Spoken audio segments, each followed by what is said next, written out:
Meus irmãos, qual o último assunto que nós tratamos aqui quando falamos de Efésios? Falamos sobre... Então, hoje, vamos pular. Os maridos estão doidos para pular, né? Porque a paulada é grande. Como a gente diz, né? A gente apanha e compartilha o que aprendeu. E essa é a nossa missão, se Deus assim permitir. Nós falamos que a carta de Efésios, bem brevemente, tá, irmãos? Paulo está falando que a nova humanidade em Cristo está dizendo que gentios e judeus foram inseridos no mesmo corpo, não há mais divisão. Falamos que os primeiros 3 capítulos de Efésios, Paulo solta a base doutrinária, tudo que Deus fez em Cristo, toda essa verdade doutrinária que tem implicações nas nossas vidas. O Evangelho, a teologia, nunca ela é teórica, ela é sempre prática, ela tem a parte doutrinária e nos leva à parte prática, nos leva a praticar aquilo que aprendemos. Nós vimos que a partir do verso 4, Paulo então começa a falar de aspectos mais práticos da nossa vida cristã, andar em unidade, de acordo com agora que nós somos cristãos, as implicações que isso tem para as nossas vidas em todos os setores, no trabalho, relacionamento, amizades. E agora Paulo, como que eu já vinha falando, Paulo está avançando um pouco e agora ele está entrando no aspecto familiar. O Evangelho ele invade as nossas casas, ele invade as nossas vidas e ele tem que nos corrigir em todos os aspectos. Ninguém pode ser crente da casa para fora e nem só da casa para dentro. O Evangelho ele começa nos nossos corações, corrige a nossa vida individual, corrige o nosso casamento, a criação de filhos, corrige a nossa vida como igreja, corrige a nossa vida no trabalho, social, em todos os aspectos. E nós vimos, meus irmãos, no último estudo, sobre como Paulo fala da questão da submissão das mulheres. E nós vimos o que é isso. Está na página lá, você pode ouvir novamente.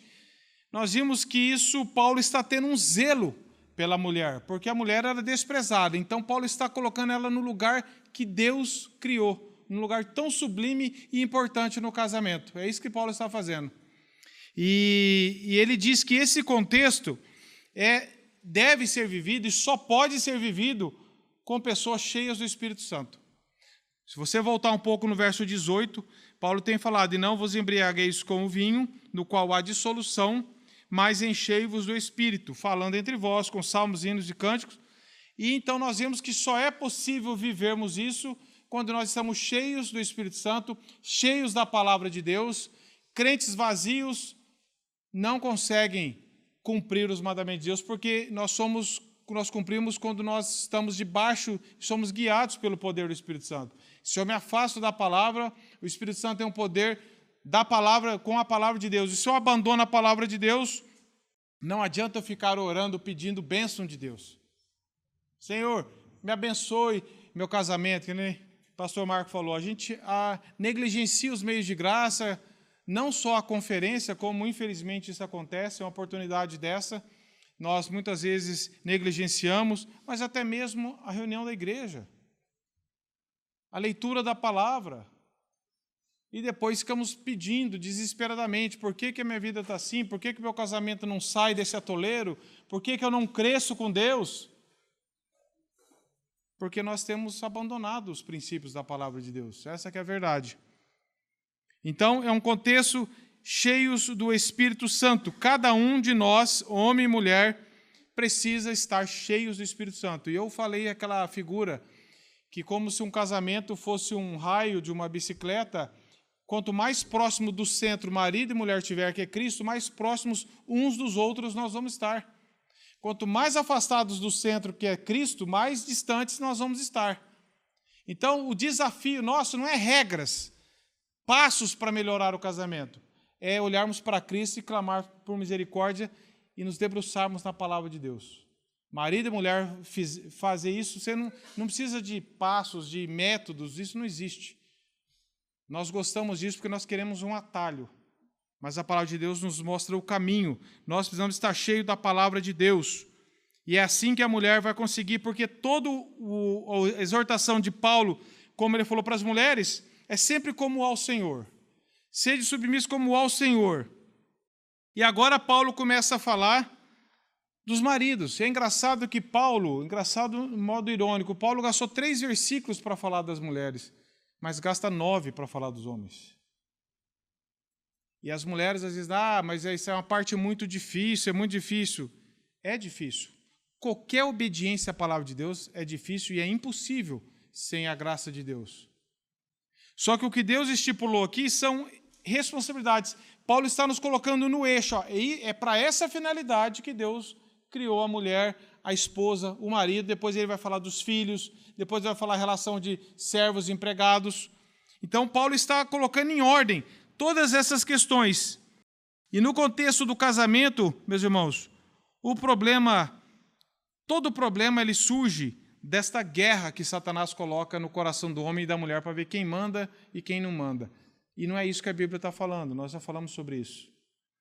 Quem é mais importante e quem não é. Quem vale mais e quem não vale. Não é isso que a Bíblia está tratando. Nós vimos que, diante de Deus, homem e mulher são ambos pecadores. Ambos carentes da mesma graça de Deus. Ambos perdoados com a mesma graça de Deus. E Paulo termina o verso 24 dizendo, mulheres, sejam submissas, e porque isso pressupõe a autoridade que Deus delegou ao homem. Sejam submissas ao seu marido. Isso Deus estipulou assim, Deus é um Deus de ordem. Nós vimos isso, que na sociedade existe ordem, na igreja existe ordem. Mas no casamento nós queremos desordem. E é engraçado que agora Paulo começa falando para os maridos. Paulo termina falando para as mulheres serem submissas, pressupondo a autoridade dos maridos. Só que agora Paulo começa falando no verso 25, ele não fala de autoridade, ele fala de amor. Ele não está falando, maridos, aproveita a autoridade que eu dei para vocês. Paulo está falando assim, maridos, amem as vossas mulheres. E é nessa ótica que eu queria ler essa passagem. Vocês acompanham Efésios 5, 25 a 33. Maridos, amai vossas mulheres, como também Cristo amou a igreja, e a si mesmo se entregou por ela, para que a santificasse, tendo-a purificado por meio da lavagem de água pela palavra, para apresentar a si mesmo igreja gloriosa, sem mácula, nem ruga, nem coisa semelhante, porém santa e sem defeito. Assim também os maridos devem amar as suas mulheres como a seus próprios corpos. Quem ama a sua esposa, a si mesmo se ama, porque ninguém jamais odiou a sua própria carne, antes a alimenta e dela cuida, como também Cristo o faz com a igreja, porque somos membros do seu corpo. Eis porque deixará o homem a seu pai e a sua mãe, e se unirá à sua mulher, e se tornarão os dois uma só carne. Grande é esse mistério, mas eu me refiro a Cristo e à igreja. Não obstante, vós, cada um de per si, também ame a sua própria esposa como a si mesmo, e a esposa respeite o seu marido. Então aqui nós vemos, meus irmãos, que a ordem do marido é para ele amar a esposa. Parece óbvio. Por que Paulo está falando para o marido amar a esposa? Não é óbvio. Se você casou com a sua esposa, marido, ou futuros maridos, que aqui também vão ser, essa palavra é para todos. Por que Paulo está falando para você amar sua esposa? Você fala, mas eu casei com ela. O que Paulo está querendo dizer com isso?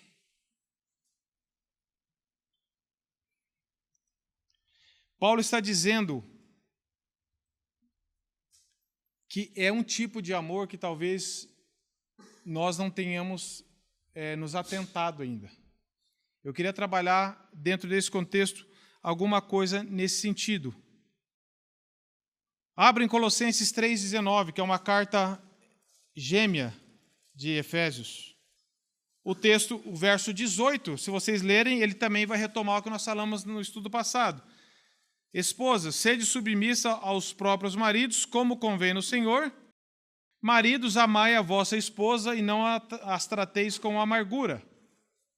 Então, Paulo está falando aqui na carta aos Colossenses, novamente, maridos, amai as vossas esposas. A palavra não disse para as mulheres, eu falei isso, para as mulheres serem submissas aos seus maridos, desde que os maridos sejam legais. Se o marido fizer tudo que ela não tem essa condição, é como ao Senhor, ou seja, enquanto ele está servindo a Deus, enquanto ele não está descumprindo a palavra de Deus, cumpre a você, mulher, em obediência a Deus, submeter ao seu marido dentro daquele ensinamento todo que nós falamos. E agora Paulo também está falando, maridos, amai as vossas mulheres. Ele não está colocando uma condição. Se ela for submissa a você, se ela for assim, se ela for assado, se. É um comando. Amai as vossas mulheres. Os maridos não são exortados a amarem com condição. Não é um amor qualquer, não é amar do seu jeito. Cada um aqui, se for perguntar, tem uma forma de expressar amor à esposa. Tem ou não tem? Tem. Para uns, saindo para jantar, para outros, ajudando ali com alguma coisa no lar, outras. Cada um tem uma forma de expressar, mas Paulo não está falando assim, amai do seu jeito. Se você amar do seu jeito, já está bom. Mas nós precisamos de um mandamento. Porque senão o pecado, meus irmãos, gerou na mulher, nós vimos isso, um desejo de controlar o marido, de querer tomar a frente, de desrespeitar a autoridade do marido. Essa é uma das características que o pecado gerou. E no homem gerou um egoísmo, um amor a si mesmo. O cara casa e ele, que nem diz o pastor Jonas Madureira, algumas formas ele falou lá, até na hora de presentear, que o marido vai dar um presente para a esposa, dá um livro. Às vezes a esposa não gosta de ler. Eu vou comprar um presente e eu dou uma raquete para a Kézia. Na verdade, eu estou dando para mim. É uma forma egoísta. Então, às vezes, a gente expressa uma forma de amor, mas, na verdade, é uma forma de amor próprio. O homem tem mais dificuldade de expressar esse amor no lar do que a mulher. Via de regra, tem. O marido, às vezes, ele pode usar essa autoridade que Deus deu de forma errada, sem o amor. Ou sendo omisso. Às vezes ele acha que sendo amor, amando a mulher, delega tudo para a mulher. Né? Você não está amando a sua esposa. Delegando tudo para ela, eu amo ela, deixa ela resolver tudo e eu fico aqui, né? Ou então, sendo autoritário. Tratando com amargura, como Paulo fala aos Colossenses. Mas o amor correto, todos nós temos dificuldade, meus irmãos. Não é natural isso. E claro que Paulo está pressupondo que a mulher também ama o marido. Não é que só o marido tem que amar a mulher. Que a mulher, quando ele fala que a mulher respeita o seu marido, tá, como ao Senhor, como ela ama o Senhor, ela respeita o marido por amor. Não um respeito externo, mas com um coração firme. Mas por amor. E agora Paulo está falando, vocês usem a autoridade que Deus deu com amor. Somente um homem piedoso, cheio do Espírito Santo, temente a Deus, pode realmente amar a esposa que foi unida a ele. Somente um homem cheio do Espírito Santo, cheio do poder de Deus, que tem levado a vida com Deus a sério, é capaz de seguir nesse caminho que Paulo está ensinando. Aquele que pensa assim, ele não procura sujeição em sua esposa e nem reivindica seu direito de ter autoridade sobre ela, mas fica concentrado no amor que Deus mandou que ele tivesse para sua esposa. Ou seja, ele não vai passar o casamento dele cobrando submissão da mulher. Ele vai passar o casamento se concentrado no dever dele para com a mulher. E geralmente, quando o marido não entende isso, ele passa a vida inteira exigindo que a mulher cumpra o papel dela e nunca se preocupa com o dele. É totalmente negligente com o dele, mas fica cobrando. Não é isso que Paulo está falando. Que tipo de amor, então? É um amor de sentimento? Amados, amei a sua esposa quando vocês sentirem bem. Qual foi o voto do casamento que nós fizemos? Eu prometo te amar quando eu estiver bem, quando eu acordar bem, quando eu estiver financeiramente bem, quando eu estiver com saúde. Não foi esse. Amor, para muitos de nós, é um sentimento. Eu não estou sentindo. Eu estou sentindo. Nós não podemos ser governados por sentimento mesmo. Claro que nós temos sentimentos corretos, mas eles são direcionados, governados por uma decisão, por um pacto, por uma aliança. O sentimento não é o carro-chefe do casamento. Esse é o que o mundo faz. Estou sentindo, não estou sentindo. Nós temos um pacto. O que sustenta o casamento é o pacto que nós temos diante de Deus. É Ele que direciona o meu amor. É Ele que me arrasta, mesmo o dia que eu estou mais para baixo, mais perturbado, mais triste, mais alguma coisa, mesmo que eu não esteja sentindo o auge, ou minha esposa esteja sentindo, lá no fundo eu tenho. É um pacto que eu fiz diante de Deus. E eu vou amá-la. E eu vou tratá-la como Deus me manda que eu a trate. Não interessa se eu estou sentindo. O meu sentimento não pode me governar, ele não é o leme da minha vida. Senão nós estamos arruinados, meus irmãos. E é isso que tem estragado o relacionamento de casal. Nós temos que olhar para o pacto que nós temos em Cristo, como Cristo ama a igreja. Está implícito, então, que o casamento é uma aliança, e é a aliança que sustenta o amor. Uma vez eu falei isso, eu estava falando aqui numa igreja de Maringá, meu pai usava essa expressão também, e uma vez eu falei, ele falou, é a aliança que sustenta o casamento. É o fato de você ter feito uma aliança com Deus, um pacto diante de Deus. É isso que vai sustentar o seu amor.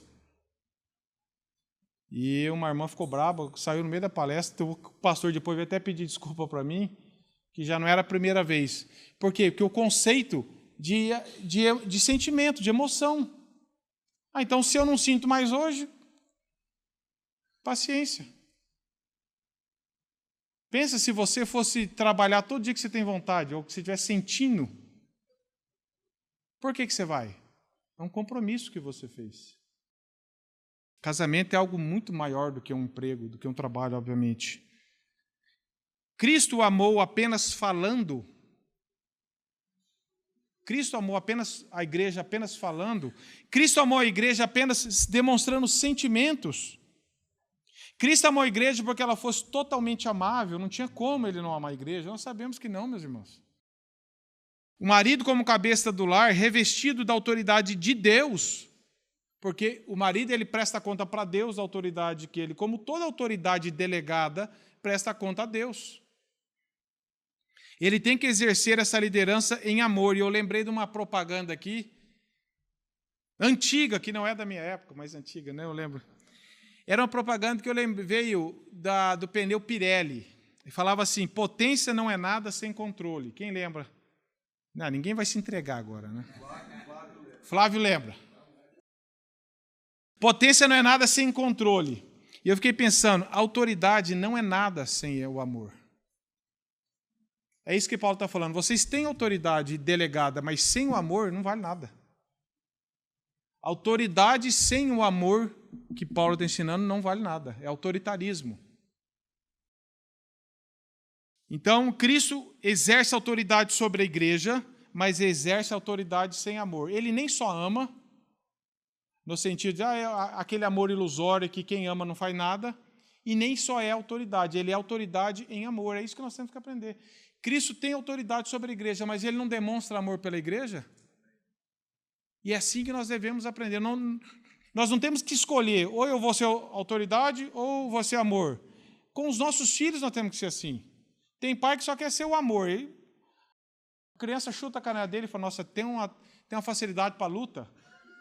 Não consegue exercer autoridade. Não consegue ir na casa dos outros, porque ou então ele é só autoridade. Não tem amor pelo filho, não exerce amor, é só...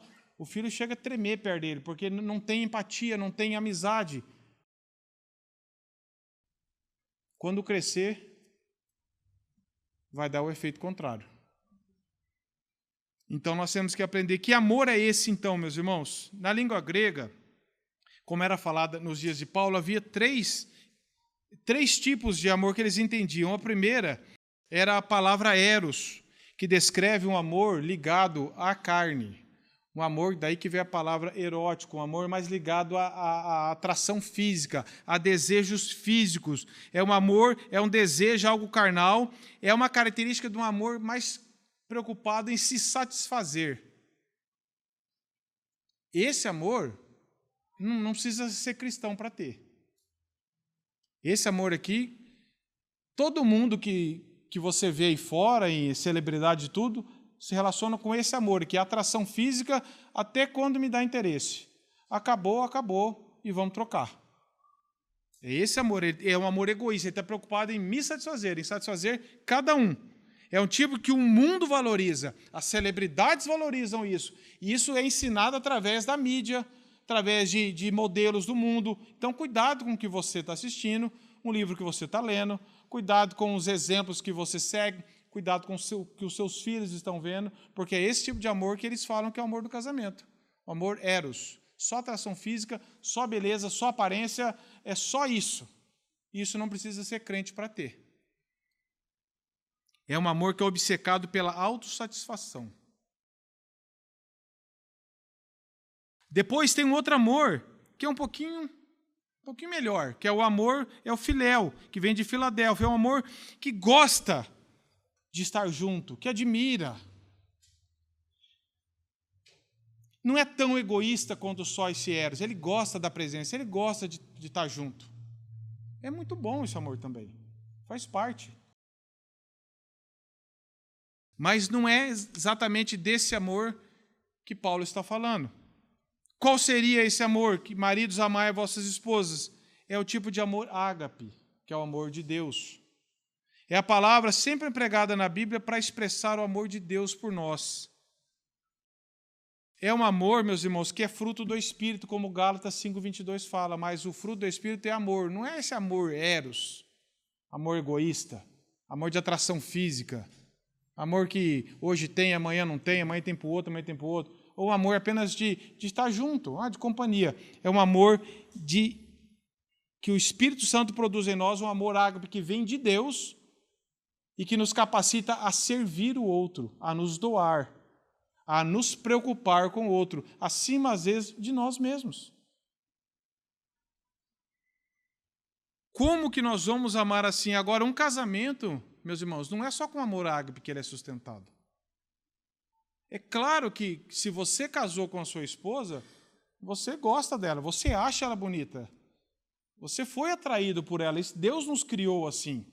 Não adianta nós queremos ficar só na espiritualidade. Isso aqui, se usado, esse amor de atração, ele faz parte do casamento. O amor filéu de estar junto também faz. Você gosta eu espero, você gosta de estar junto com a sua esposa e cultive isso. Tem um livro do Joel B que chama Amigos e Amantes. É muito bom, que fala dessa questão de você ser um amigo do seu cônjuge.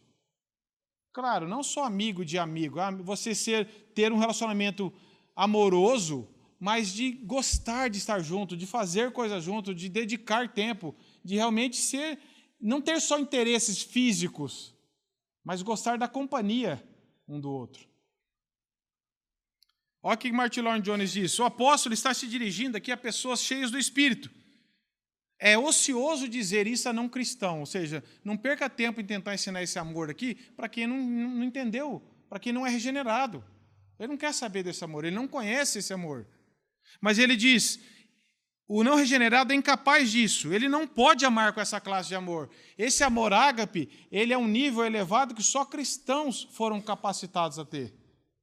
E aí ele diz, mas diz o apóstolo que os cristãos devem manifestar essa espécie de amor porque eles estão cheios do Espírito Santo de Deus. E aí ele diz, portanto, uma das maneiras pelas quais demonstro que eu estou cheio do Espírito não é tanto que eu experimente êxtase e manifeste certos fenômenos, mas é a maneira como eu me porto com a minha esposa quando eu estou em casa. É este amor que é fruto do Espírito. Aquele amor que você se doa, que você se sacrifica pela sua esposa, que você quer ser um instrumento de Deus na vida dela, para o caráter de Cristo ser formado na vida dela. Mas nós precisamos entender, meus irmãos, que é natural que haja atração também no relacionamento. Deus nos criou assim, mas esses dois tipos de amores primeiros que eu falei não podem governar uma relação, senão ela estará desgovernada. O apóstolo aqui, diz Martin Lloyd-Jones, ele está pressupondo que um homem e uma mulher sentiram atração mútua um pelo outro, por isso casaram também. E que com base nisso contraíram núpcias. Mas que isso, o apóstolo pressupõe que ambos gostam do outro. Eles gostam da companhia do outro. Isso também faz parte do casamento cristão. Há certas afinidades naturais que são construídas com o tempo. Na vida conjugal é muito importante que as duas pessoas gostem uma da outra, pois se eles se casaram somente pelo aspecto físico, logo acabará. Esse casamento não tem nada que o faça perdurar, mas, por outro lado, um dos fatores da permanência é que ambos gostem um do outro. Não só pelo aspecto físico. E é provável aqui, meus irmãos, que muitos cristãos tivessem, daqui de Éfeso, antes da conversão, tivessem contraído núpcias, tiveram casados somente com amor eros. Porque não conheciam a Cristo. Casaram só pela aparência, só para satisfazer necessidades físicas. Ou algum outro interesse comercial, que nem nós lemos hoje, casais que estão unidos enriquecem juntos, né? Tem até livro que diz, vamos juntar aqui para ficar rico. É provável que alguns tivessem contraído o casamento antes, apenas com amor eros, ou talvez um filéu, eu gosto de estar junto, mas não conheciam esse amor cristão. Então, Paulo agora está falando aí entre o cristianismo que muda tudo. Ele corrige esse aspecto do casamento, tanto da submissão da mulher, quanto do amor egoísta do homem. Agora, uma vez que vocês se tornaram cristãos, Paulo então está dizendo, entra um elemento adicional que faz a diferença, que santifica o casamento, que dá glória a Deus. Essa é a diferença que Cristo produz no casamento. Somente um cristão consegue experimentar isso. Esse nível que Paulo está falando, amar a esposa dessa forma. O cristão, então, é alguém que tem o amor eros equilibrado com a esposa, tem um amor filéu, tem prazer de estar junto com ela e ela com ele, mas esse elemento ágape, desse amor de ser fruto do Espírito, de sacrificar, de ver Cristo sendo formado na esposa, de amar a esposa como Cristo ama a igreja, de se doar, é só um cristão que está cheio do Espírito Santo. O marido se encontra em união pactual com a esposa, não sentimental. Você não vai sentir todo dia, e nem a mulher vai sentir todo dia vontade de se sujeitar ao marido. E nem você vai sentir todo dia, nem eu, o mesmo amor. Nós somos instáveis. Preocupações, problemas. Mas e daí? Para onde que você vai olhar? Para onde que você vai buscar força para o seu casamento ser sustentado? No seu sentimento? Nas circunstâncias? Em conselhos de revistas de moda? Em exemplos de casamentos do mundo? Ou você vai olhar para a palavra de Deus e falar, Senhor, tem misericórdia de mim, o Senhor me capacita, eu sou um cristão, eu vou andar por aqui. Um homem que é o cabeça da sua esposa está pregando todos os dias sobre Cristo e a igreja, você sabia? Todo dia você está pregando um relacionamento de Cristo e a igreja no seu casamento. A sua obediência ou desobediência à palavra de Deus, homem, irá determinar se a sua pregação é mentirosa ou é verdadeira. Douglas Wilson diz assim, dá para imaginar Cristo murmurando contra a esposa diante do Pai, dizendo, a mulher que tu me deste. Dá para imaginar Cristo culpando a igreja com um dedo acusador? Dá para imaginar Cristo desejando estar com outra? Imaginar qualquer uma dessas situações seria um completo absurdo. Quando o homem aprende isso e começa a tratar a esposa de uma maneira coerente com tal visão, ele logo percebe a diferença entre ligações sentimentais e identidade pactual. E ele acrescenta, Cristo amou sua esposa com um amor eficaz. Ele amou a igreja de um modo que a transformou. Do mesmo modo, o marido deve assumir a responsabilidade de tornar sua esposa cada vez mais encantadora. Cristo tornou sua igreja encantadora por meio do amor. O homem cristão é chamado a fazer o mesmo.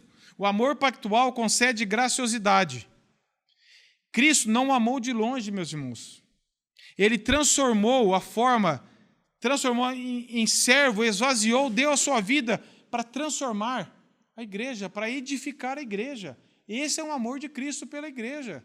E Paulo está falando, maridos, amem suas esposas como Cristo amou a igreja. Não é como você acha que tem que ser amada. Não é como alguém falou para você. O nosso padrão é Cristo, meus irmãos. Ah, mas eu não consigo, eu também não. Por isso que nós temos que depender do Senhor. Agora, eu falar eu não consigo, não há desculpa. Não é uma justificativa para eu não pedir misericórdia para Deus. É só uma forma de eu me quebrantar diante e falar, Senhor, eu não consigo, mas o Senhor me capacita a crescer nesse caminho. Ninguém pode falar, eu não consigo. Meus irmãos, é claro que é bonito dar flores, é claro que é legal lembrar no dia que casou, sair para jantar, tudo isso é muito válido, façamos, mas não é isso que sustenta um casamento.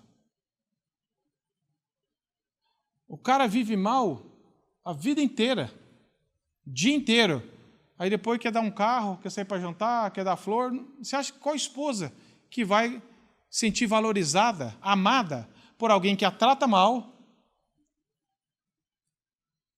que a trata com amargura, que é omisso, que é negligente, que não leva a palavra para o lar, que não se arrepende, que não serve, que não se doa, mas lá no dia do aniversário leva para jantar. Você acha que vai resolver isso? Meus irmãos, Douglas Wilson falou uma coisa muito forte. Não queria nem repetir. Mas ele falou assim, da mesma forma, um marido pode não ser o culpado por determinado problema, porque Cristo assumiu os nossos pecados. Cristo assumiu o pecado da igreja. O pecado não era de Cristo. Ele é sem pecado, nós sabemos. Mas ele assumiu os nossos pecados por amor à igreja. Isso vocês compreendem. Olha o que ele fala. Da mesma forma, um marido pode não ser o culpado por determinado problema em seu casamento. Ou seja, talvez não foi ele que deu a causa. Mas quer esteja em falta ou não, ele permanece responsável. Cristo jamais esteve em falta em qualquer coisa que Deus colocou sob sua responsabilidade. E ainda assim assumiu a responsabilidade por todos os nossos pecados. Alguém pode pensar que nós, maridos, quando temos parte na culpa pelos problemas, achamos mais fácil assumir a responsabilidade. Mas a nossa carne reclama e não queremos assumir 1 miligrama de responsabilidade além do que consideramos nossa culpa. E geralmente isso acontece. Outro modo de dizer isso é dizer que os maridos não querem amar a esposa da maneira como a Bíblia ordena. Ou seja, o problema da nossa casa, quem é o primeiro responsável? É o marido. Quando Eva pecou, em quem que Deus chegou? Por que Deus chegou em Adão? Por que Deus não vai chegar em mim e você, que é homem, que é o marido, em primeiro? Ah, mas não foi eu. Não, não é você. Quando um pastor, quando uma ovelha num rebanho é afetada, a culpa é de quem? É do pastor. Ah, você não cuidou. De alguma forma, você foi negligente, foi omisso. Então, nós, maridos, temos essa responsabilidade no lar, de amar, de cuidar, de assumir as responsabilidades, de sermos pastores no lar, de cuidarmos, de edificarmos. É claro que nós temos as nossas responsabilidades individuais, mas no casamento, o marido é o primeiro responsável por cuidar disso. Eu não posso falar assim, isso aqui é coisa da minha esposa, isso aqui é coisa do meu filho, eu não tenho nada a ver com isso. Como se tivesse estragado um carro, estragou um carro. Não foi eu que estava dirigindo. Não, eu não posso ser negligente nesse sentido. Eu não posso falar assim, isso aqui é culpa dela. Pode até ser que a culpa inicial seja dela, mas eu tenho o dever de, como marido, levar o evangelho para esse problema, tentar resolver, pastorear, envolver, para ajudar, para buscar a graça de Deus para resolver. Como a sujeição da igreja a Cristo é proposta como um modelo para as mulheres, assim o amor de Cristo pela sua igreja é proposto como um padrão para os homens. Então, mulheres, Cristo é o exemplo. As mulheres devem ser submissas como Cristo é submisso, como a igreja é submissa a Cristo. E os maridos devem amar a esposa como Cristo ama a igreja. Cristo é o exemplo para as mulheres e para os maridos. Por isso que se nós nos afastarmos de Deus, por isso que no capítulo 5, verso 1, Paulo fala que nós devemos ser imitadores de Deus. Mulheres, imitem a Cristo como ele se sujeitou ao Pai. Homens, imitem a Cristo no amor pela igreja. Então não devemos amar a esposa com um amor qualquer. Eu sei que no seu casamento e no casamento normal existe o amor eros, de atração física, de aparência, de gostar de estar junto. Mas se está só nesse nível, meus irmãos, esse é o nível de um casamento de incrédulos. Nós temos que ver como que Cristo cuida da igreja, como que Cristo ama a igreja, com amor que se sacrifica, que se doa, que quer transformar, como Paulo vai falar no verso 26. O que Paulo fala? Maridos, amai a vossa, no 25, ele termina assim: a si mesmo se entregou por ela, Cristo se entregou por ela. E meu pai usava um trocadilho, ele falou assim: ele não se entregou para ela, no sentido de falar, não quero mais tomar conta da minha função. Ele se entregou por ela, em amor, no lugar, para santificar, para cuidar. Se entregou por amor a ela. E ele diz aqui, para que a santificasse. O amor eros e filéu não tem isso aqui. Um casamento que não é um casamento cristão não tem essa preocupação para que a santificasse. É um amor que não visa o benefício próprio egoísta. Não é um amor, maridos, amem suas esposas para vocês ficarem bem, para vocês se sentirem felizes. Ele fala para que a santificasse. Cristo amou a igreja, está edificando a igreja, está santificando o seu povo. E nós temos que amar a nossa esposa com essa intenção de ser um instrumento de Deus na vida dela, pelo poder do Espírito, de apresentá-la diante de Deus. Agora, não é apresentar fisicamente. Quando Paulo vai falar assim de nem ruga, nem mancha, está falando de caráter. O mundo quer apresentar sem ruga, sem mancha, que nem foi falado hoje na harmonização facial. Mas está falando de caráter. Apresentar alguém que está com um caráter cada vez mais parecido com o de Cristo. Cada vez menos pecado praticado. Cada vez mais semelhante a Cristo. O propósito desse amor de Deus é santificar a igreja pela palavra. O nosso propósito deve ser santificar, ser um instrumento de santificarmos também a esposa pela palavra, nos preocuparmos e buscarmos graça para agirmos, estimulando um crescimento espiritual no nosso casamento, através da palavra de Deus. Quando a mulher se concentra no seu papel, quando o homem se concentra no seu papel e os dois se concentram em Cristo, as coisas fluem. Por isso que Paulo fala lá, por isso que o autor de Hebreus fala, olhando firmemente para o autor e o consumador da fé. Nós temos que olhar para ele. Quando o marido começa a olhar para a esposa começa a olhar para o marido, a troca de farpa, a troca de acusação, e fica igual criança, né? Vai ser primeiro que daí eu vou. Não, vou ser primeiro que daí eu vou. Começa você primeiro. Me ama, me respeita, me ama. E vai estar os dois com 90 anos acusando um ao outro. Depois ele diz no verso 27, para apresentar a si mesmo igreja gloriosa, sem mácula, nem ruga, nem coisa semelhante, porém santa e sem defeito. Outro aspecto do amor exclusivo, desse exclusivo amor ágape, é o objetivo dele, para que a santificasse. Veja que Paulo está preocupado aqui com cada vez mais nós estarmos expressando o caráter de Cristo. E a igreja também é assim. Deus está edificando a igreja, no sentido, não é edificando coisas, prédios, edificando vidas que são transformadas à semelhança dele. E por isso que ele está falando que nós também devemos. Olha Colossenses 1:22. O que Paulo fala ali também? Agora, porém, vos reconciliou no corpo da sua carne, mediante a sua morte, para apresentar-vos perante ele santos, inculpáveis e irrepreensíveis. Está falando como a igreja vai ser apresentada. Agora, nessa vida, meus irmãos, a igreja está imperfeita. Nós ainda estamos cheios de rugas, de manchas, de problemas, mas Cristo está santificado. A nossa esperança é que Deus falou, eu edifico a minha igreja. E nós estamos em crescimento espiritual, cada dia mais, para expressar esse caráter de Cristo.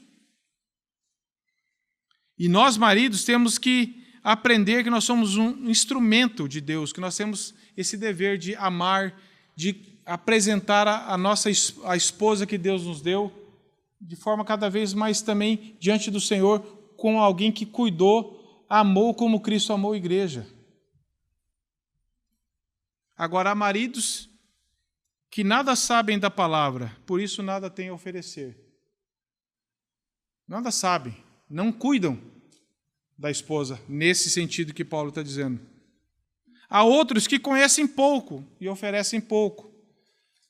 Há ainda outros que sabem muito aqui, mas oferecem pouco. O cara é capaz de dar um resumo. O cara parece um site de GPT. Tudo que você pergunta, ele sabe. Mas na hora de praticar, na hora de amar, na hora de servir.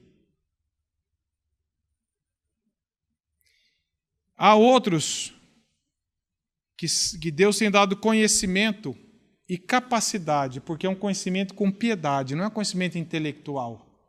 É um coração quebrantado. Se você está crescendo em Deus, marido, a primeira pessoa que vai perceber isso é sua esposa, não é o seu pastor. É a sua esposa. Ah, mas ela não é que ela vai falar que você é perfeito, não vai, mas ela vai falar ele tem crescido. Ele tem expressado mais o amor de Cristo e eu percebi isso no jeito que ele cuida de mim, que ele me trata.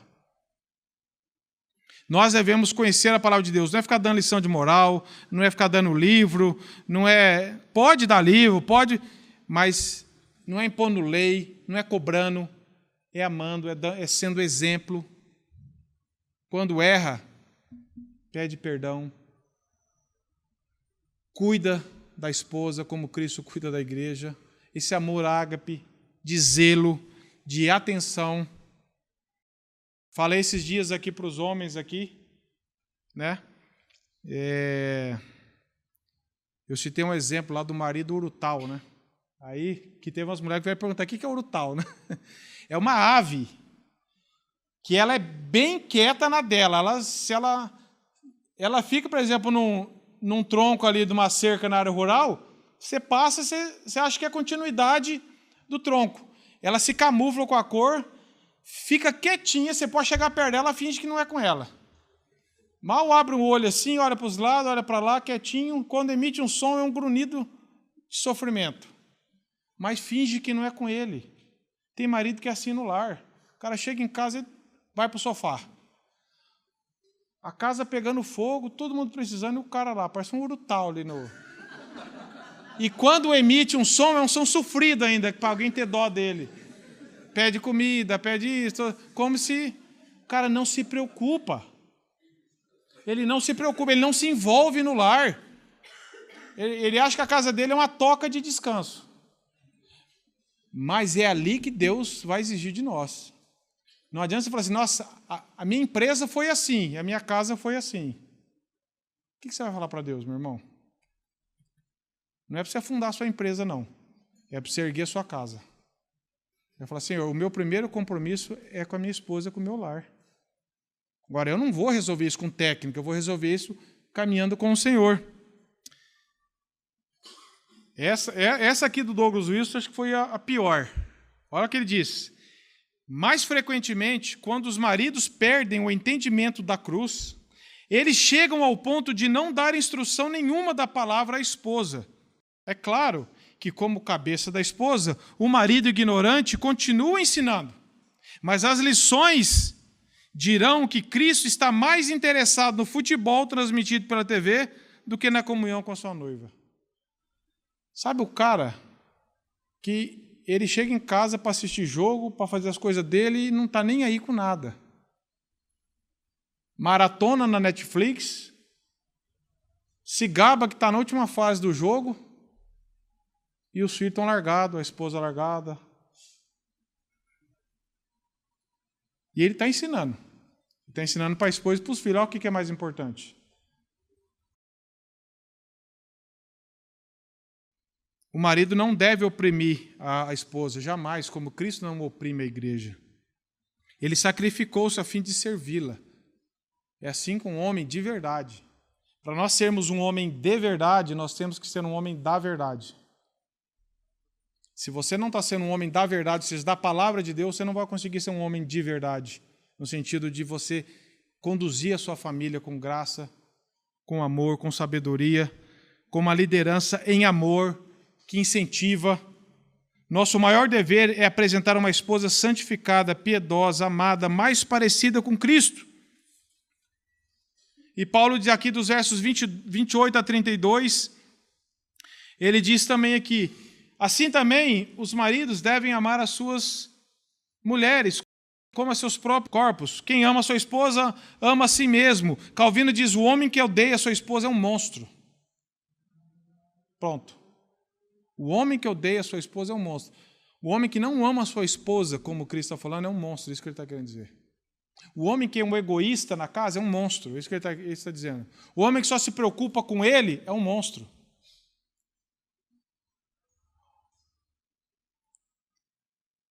O casamento foi dado por Deus para que os dois se tornassem um e para fazer a união ainda parecer mais santa. Paulo sempre está comparando o casamento entre Cristo e a igreja. Os homens, ele está falando assim também os maridos devem amar as suas mulheres. Como? Como a seus próprios corpos. E aqui Paulo está falando, ninguém em sã consciência quer o pior para si. O cara que quer o pior para ele está fora da razão. Esse não é o exemplo. Mas ninguém quer o pior para si. Todo mundo quer, cuida, quer o melhor. Paulo está falando, cuide dela. Ele está dando outro exemplo. Como você cuida do seu próprio corpo. Quem ama a sua esposa, a si mesmo se ama. Por quê? Porque ele vai falar depois que são uma só carne. Por isso que ele fala aqui no verso 29, porque ninguém jamais odiou a sua própria carne, antes alimenta e dela cuida, como também Cristo faz com a igreja. Não tem jeito de você tratar mal a sua esposa sem você se arrebentar. Não tem jeito de você não cuidar da sua esposa e falar que com você está tudo bem. Não tem jeito de você ser um marido que é negligente com sua esposa e falar, mas comigo está tudo bem. Não tem jeito, porque é uma só carne. Quando você trata mal a sua esposa, você está rasgando a sua própria carne. Quando você é um marido egoísta ou infantil, da síndrome do Peter Pan, que se recusa a crescer, que está mais preocupado com jogo online, com tudo, do que cuidar da casa, ou com outras atividades, negligenciando esse dever, você pode receber o título que for na sua empresa. Você pode ter o sucesso que for na sua empresa, no seu esporte, onde for. Se você é um fracasso como marido, clame por misericórdia de Deus. Uma mulher é confiada a seu marido como um rebanho é confiado a seu pastor. Martin Bucer, um reformador francês, disse, se o rebanho perecer, a quem, eu pergunto, devemos culpar? Não é o pastor? Assim, se a esposa perecer, é o marido que tem culpa. Martin Bucer, um dos reformadores. Quando se maltrata a igreja, se maltrata Cristo, não é verdade? Quando Paulo estava perseguindo a igreja, lá em Atos 9, 4, o que nós lemos lá? Paulo, por que você me persegue? Jesus estava falando para ele. Não tem como odiar, não tratar bem a igreja e querer tratar bem Deus. Porque a igreja é o corpo de Cristo. Paulo está falando assim, por que você me persegue? Paulo podia falar, mas eu não estou perseguindo o Senhor, estou perseguindo a igreja. E essa é a finalidade. O marido que trata mal a esposa, ele está tratando mal o corpo de Cristo, que é Deus.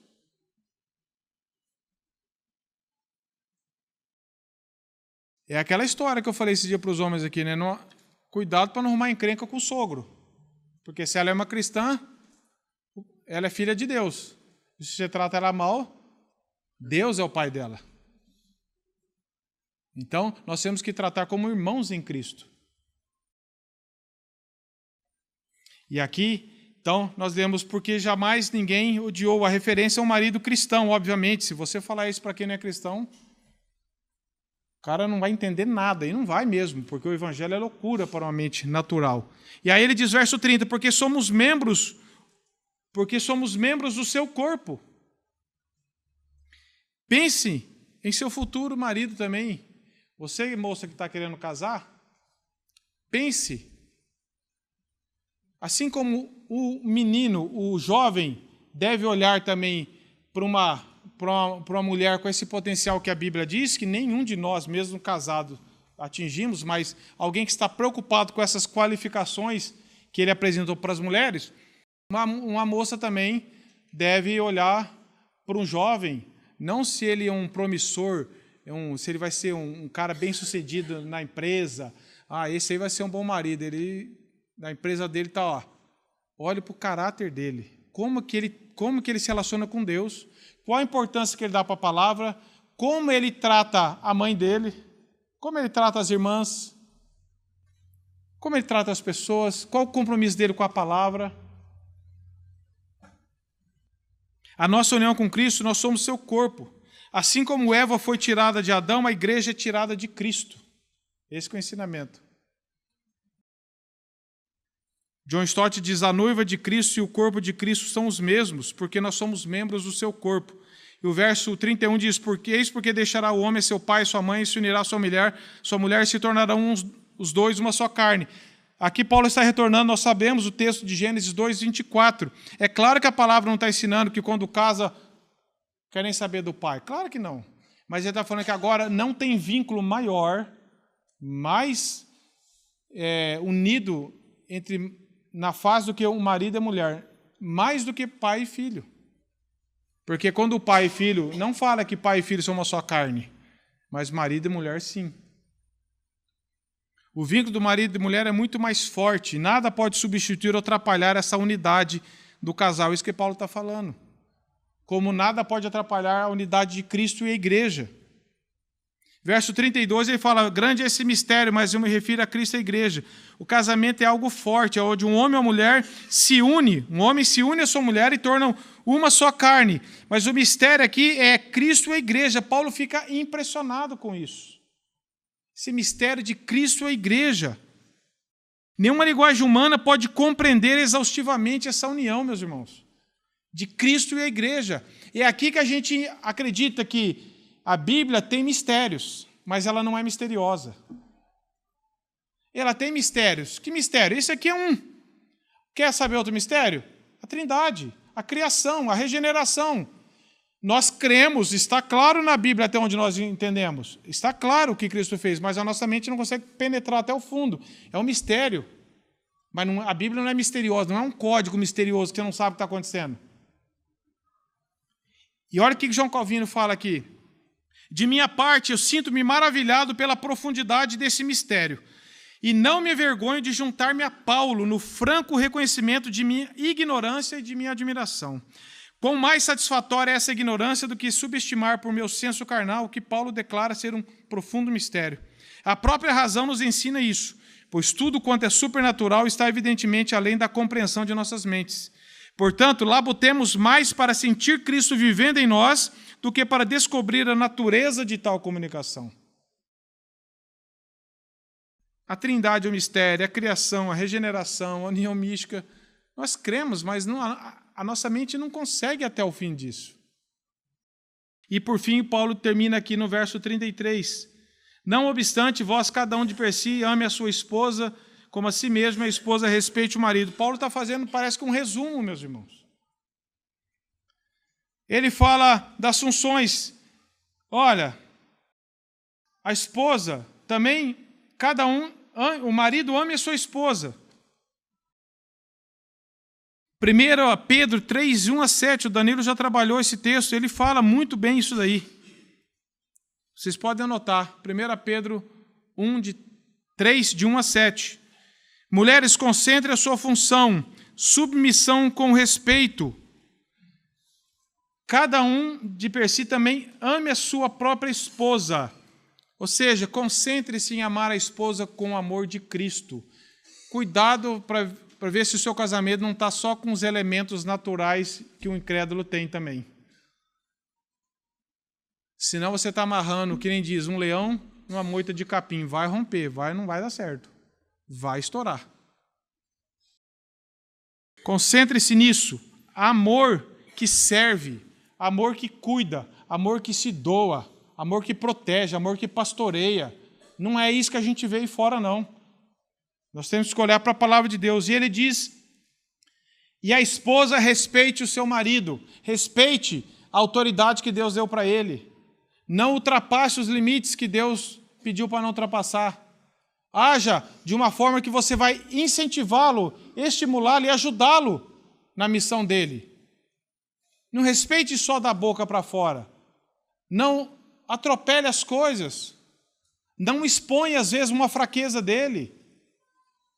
Em rodas de conversa, não fique tirando sarro do seu marido. Respeite a autoridade que Deus deu para ele. Ajude ele a desenvolver a missão que Deus deu para ele, que é muito difícil.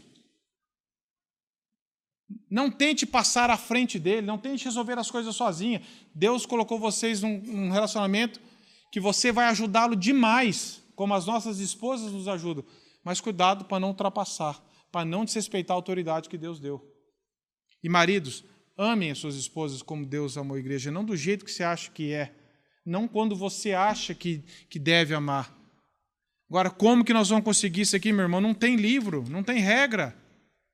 É no contexto de pessoas cheias do Espírito Santo. Cada um de nós sempre que olhar e falar, Senhor, eu não estou num casamento assim. Ninguém de nós está num casamento assim, meu irmão. Mas isso não é desculpa. Isso é uma verdade, mas não é uma justificativa. Eu tenho que falar, Senhor, tem misericórdia, Senhor. Cada um me dê condições de praticar isso. Eu quero conhecer, meu Senhor, crescer na intimidade com o Senhor. E o Senhor vai me capacitar a ser um marido que ama a esposa assim, com esse amor. Esse amor, ágape, vai governar os outros amores no casamento, no relacionamento. E a mulher, como aqui tratou também, ore, Senhor, o meu marido não me ama como Cristo ama a igreja, assim como eu também não me sujeito a ele como eu deveria. Eu não quero desrespeitá-lo. Eu não tenho esse direito, por causa da falha dele, eu desrespeitá-lo, eu expô-lo, eu ridicularizá-lo, eu ignorar a opinião dele, como nós vimos que Eva fez. Quando ela foi abordada, Adão errou, obviamente, e ela também não foi falar, deixa que eu resolvo isso aqui sozinho. Meus irmãos, isso num contexto de igreja, com pessoas cheias do Espírito Santo, é só pela graça.